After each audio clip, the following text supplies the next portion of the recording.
in Acts chapter 3 and 4, Peter and John, they healed this lame man. And the Sanhedrin is really up in a tizzy about this. And so in Acts chapter 4 and verse 18, it says they called them, the Sanhedrin called Peter and John, and commanded them not to speak or teach at all in the name of Jesus. But Peter and John answered and said to them, whether it is right in the sight of God to listen to you more than to God, you judge.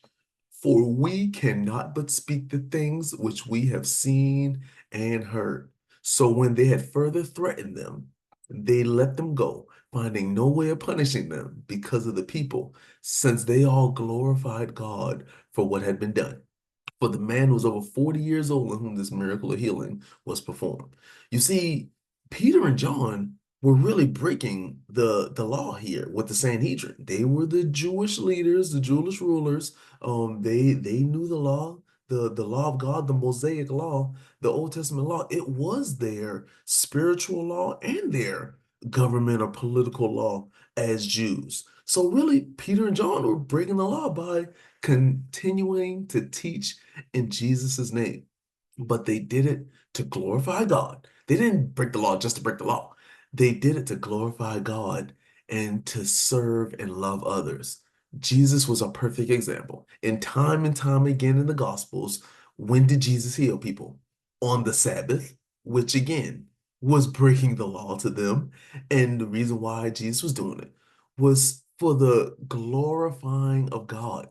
To heal on the Sabbath, Jesus was showing them it was more important to heal the person. The person, the benefit of the person was better and more important than the law. And God is glorified through us serving each other.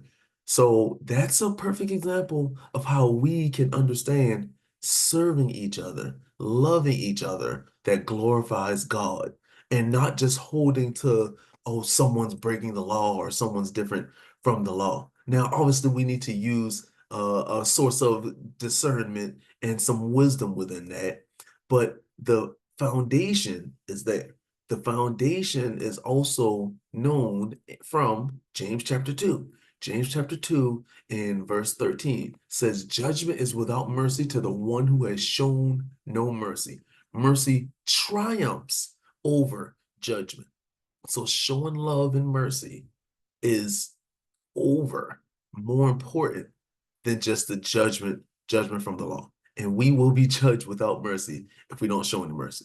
So as Christians, when we think about how we are affiliating with political parties and maybe, things we believe and the things we say and how we're active, we need to be careful with making sure we are still showing love and still showing mercy to our fellow man and serving our fellow man, because we have our perfect example in Jesus, and the apostles followed that example as well. You want to study more about that? We'd be delighted to. Please go ahead and text us or call us at 843-553-5157 or email us at letthebiblespeak843@gmail.com.